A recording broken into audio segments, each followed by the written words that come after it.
លើ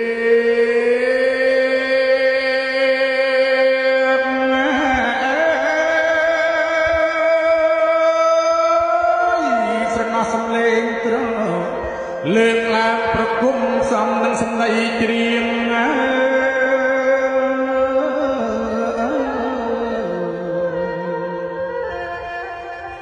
លោកកាយអត់ជ្រោងនេះលំយាប្រគុណម្ចាស់ថ្លៃ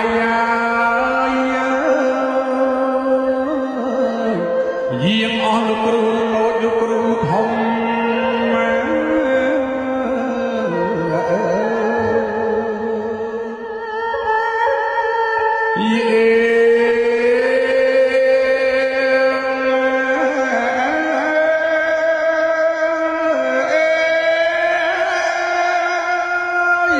សូមយាងអបប្របារមីសម្ដេចព្រះមេតបប្រគុណ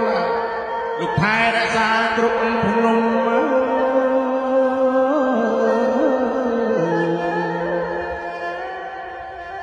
លោកកា